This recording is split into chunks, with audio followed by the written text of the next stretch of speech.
სხვა არაფერი რჩება გარდა ქუჩაში გამოსვლისა, რომ საბოლოო მიზანს მივაღწიოთ. ჩემი აზრით, კრიზისი იმდენად ღრმაა, რომ მისი სხვა სტაბილური გზით გადაწყვეტა შეუძლებელია, ყოველ შემთხვევაში მშვიდობიანი გზით.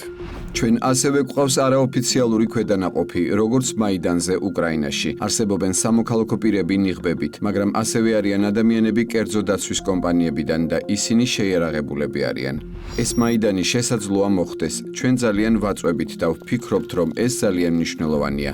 აქციები იმართება. ჩვენ ძალიან გულმოდგინედ ვმუშაობთ ამაზე. ვფიქრობ, რომ ისინი წარმატებას მიაღწევენ. ეს არის ის, რაც კულისებში ხდება.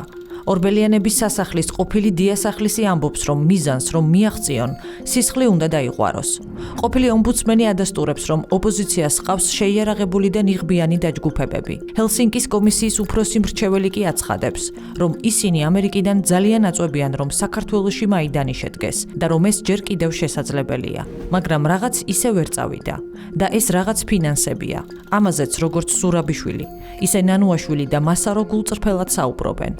სალომე ზურაბიშვილი დარწმუნებულია, რომ რუს ოპოზიციონერს გარი კასპაროვს ესაუბრება. უჩა ნანუაშვილიც ფიქრობს, რომ ეკრანს იქით გარი კასპაროვია. რუსებს თან ოკუპანტი ეძახონ და თან რევოლუციისთვის ფული თხოვონ. ამერიკელი პოლ მასარო სხვა შემთხვევაა. გული მან მხოლოდ უკრაინელს გადაუშალა. რუსი პრანკერები მას 2015-2019 წლებში უკრაინის პრეზიდენტის ადმინისტრაციის ხელმძღვანელის მოადგილის, კონსტანტინ ელისეევის სახელით დაუკავშირდნენ. ნანუაშვილი იტყვის, რომ ფული უჭირთ, რომ ერთის მხრივ გამჭვირვალობის შესახებ კანონს, მეორეს მხრივ კი USAID-ის და სხვა ფონდების დახურვამ სერიოზული პრობლემები შექმნა. დაფინანსება გაჭირვებით მოდის უცხოური აგენტების შესახებ კანონის გამო.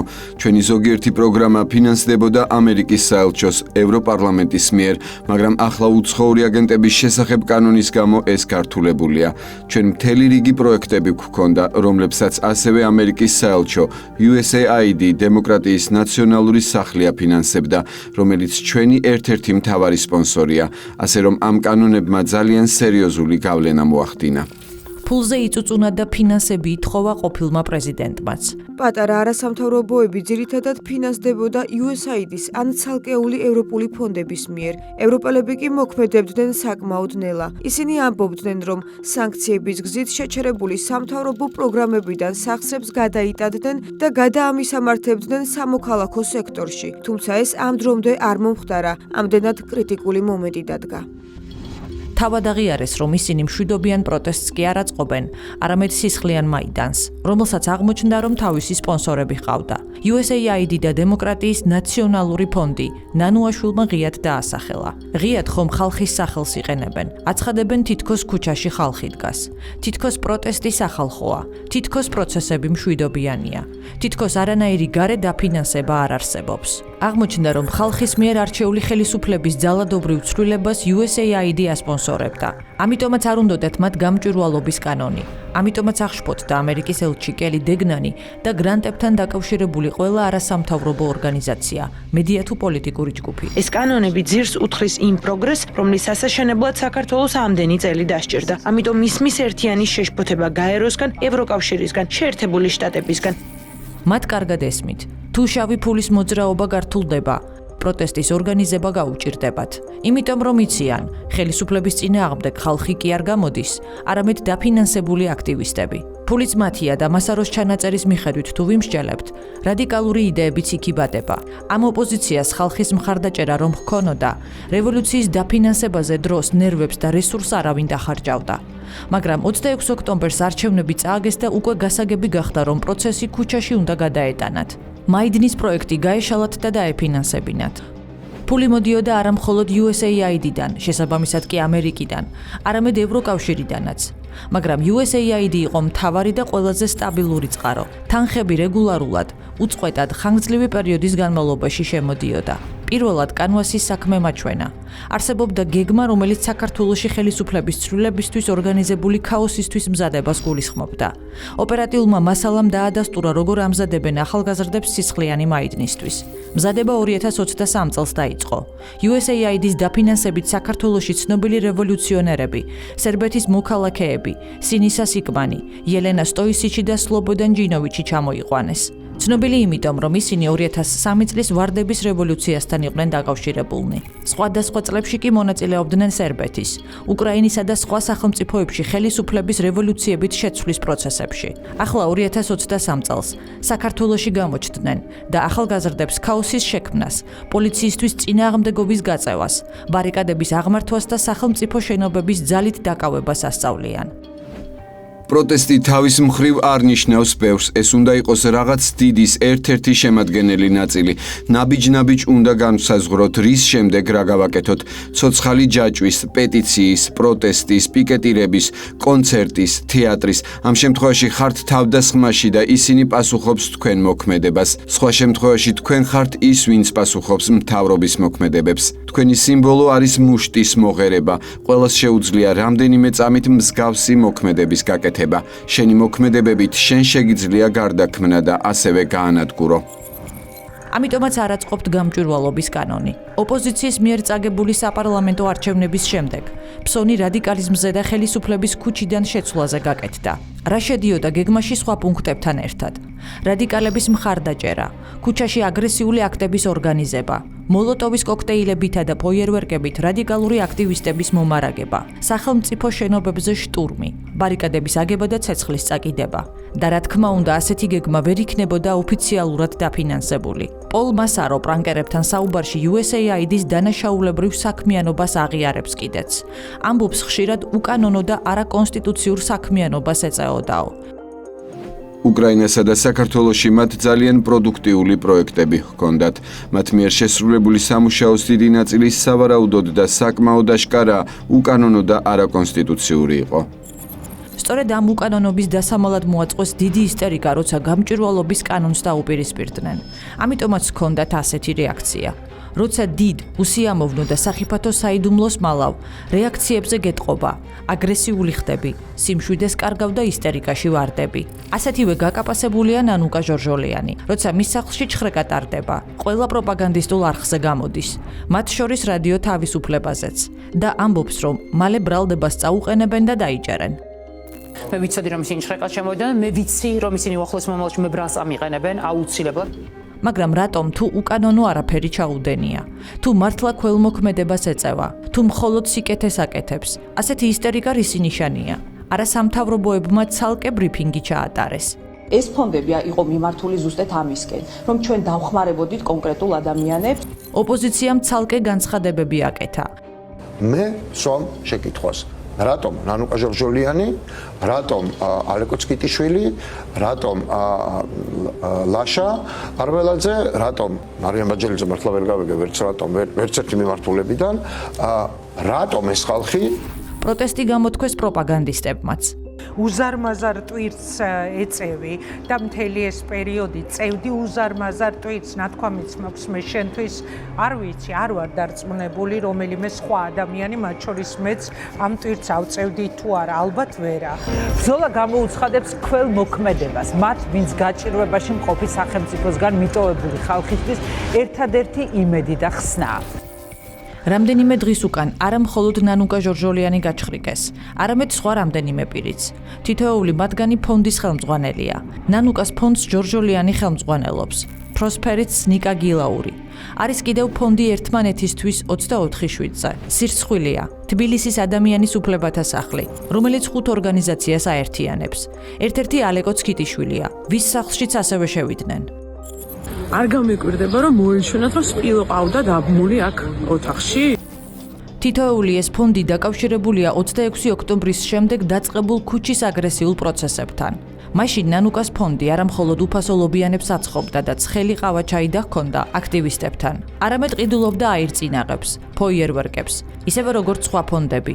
რიგ შემთხვევაში არასამთავრობოების ფულით ოპოზიციური პარტიები. აქციების დროს 4 დეკემბერს პოლიციამ ოპოზიციური პარტიების გირჩი დროას, ახალის და ნაციონალური მოძრაობის ოფისებიც გაჩხრიკა. დროას ოფისში დიდი ოდენობით ფოიერვერკები იპოვეს. ელენე ხოშტარიას მოუწია ეღიარებინა, რომ ის თავად შეიძინეს. ყველაფერი რაც აქ არის იმისთვის, რომ გაუწიოთ წინააღმდეგობა უკანონო არაკონსტიტუციურ ხელისუფლებად, რა თქმა უნდა. პიროტექნიკაც, საღებავების ყველაფერი არის პროტესტისთვის. ყველაფერი არის ბენზინი არის გენერატორისთვის, გენერატორი არის პიკაპისთვის, პიკაპი არის პროტესტისთვის, ლაზერები არის თქვენ შესაძლებლად იმისთვის, რომ პოლიციელებს ვანათოთ. კი, რომ შევანათოთ. პიროტექნიკა რომ ვისროლოთ. კი, რომ ვისროლოთ აქციაზე. დიახ. მოუწია იმიტომ, რომ მანამდე ოპოზიცია აცხადებდა, რომ აქციაზე ხალხი სპონტანურად მოდის. აღმოჩნდა, რომ ფოიერვერკებსაც ყიდულობდნენ. მიწისქვეშა გადასასვლელებში მოლოტოვის კოქტეილებსაც ორგანიზებულად ამზადებდნენ და აქტივისტებს ურიგებდნენ. და რადიკალური აქციების დასაფინანსებლად და მის შესანარჩუნებლად თანხებს ფონდებიც იღებდნენ. მაგრამ რა ფული იყო ეს ან ვისი? იგივე ნანუკა ჟორჟოლიანი თითქმის ყოველთვის აქვეყნებდა ვის რამდენი ფული გადაურიცხეს. მაგრამ ფონდში ვინ რამდენი შეიტანა, ეს ინფორმაცია დახურული იყო. ეს ის მომენტია, როცა გამჭვირვალობის შესახებ კანონი მიღებულია და როგორც უჩა ნანუაშვილი აღიარებს, გარედან დაფინანსების მიღება ძალიან ჭირს. მაშინ აქტიურდებიან ეს ფონდები. ზოგი უკვე არსებობს და პროფილს იცვლის. ქაოსის დაორგანიზებაში ერთვება. ნანუკას ფონდი ერთ-ერთი ასეთია. ხომ გახსოვთ მოწოდებები, დატოვეთ სამსახურები. წამოდით, ნუ მუშაობთ ამ ხელისუფლების პირობებშიო. ეს ფეიკი ვითომ გაფიცვები და ბოიკოტისკენ მოწოდებები. ჩვენ არაფერში არ გვჭირდება ეს რაღაც გამოქვეყნებული პოსტები, ყალბი, აბსოლუტურად ყალბი სოლიდარობა. უნდა დადოთ მიკროფონები, უარი თქვათ სისხლიან ფულზე, რომელსაც გიხდიან თვითონ თქვენგან. აი ამ ყველაფერზე უნდა თქვათ უარი და მხოლოდ მაშინ შეიძლება ჩამოირეცხოთ ის სირცხვილი, რასაც აი ამ წუთამდე აკეთებდით მაგ პროპაგანდისტულ ტერორისტების სამსახურში მყოფ ტელევიზიებში.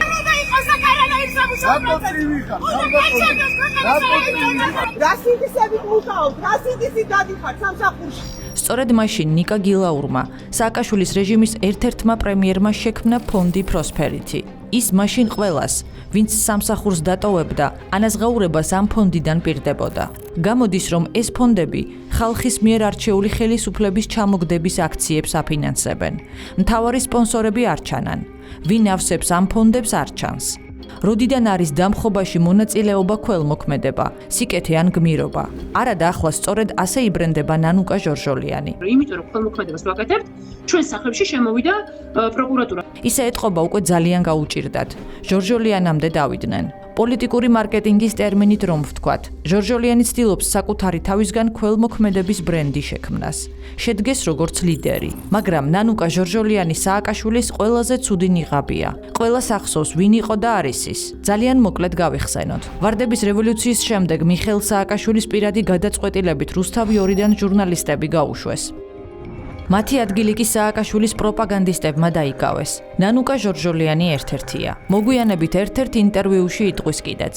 მთავარი ჟურნალისტიკაში პროფესიონალიზმი კი არა, უნარჩვევებიაო. პროპაგანდის უნარით მოხვდა სააკაშვილთან. მისი პროპაგანდისტია, ამიტომაც მის გარდა არც არავის სჭირდება. ეს ჟორჟოლიანსაც კარგად ესმის. ამიტომაც დღემდე მიიჩნევს, რომ სააკაშვილზე კარგი პოლიტიკოსი საქართველოს არ ჰყოლია. მიშაზე მეტი ამ ქვეყნისთვის არც ერთ ქართველ პოლიტიკოს არ გაუკეთებია. რომ არც ეს ქვეყანა და არც არავინ არ უნდა, თუ კი მიშას ვივამეთში რამე მოუვა. მიშას რო რამე მოუვიდეს, რაში მადარდებს, რა ბედი ეწევა ღარიბაშვილს და ირაკლი გობახიძეს, რა ბედი ეწევა ანამ ქვეყანას.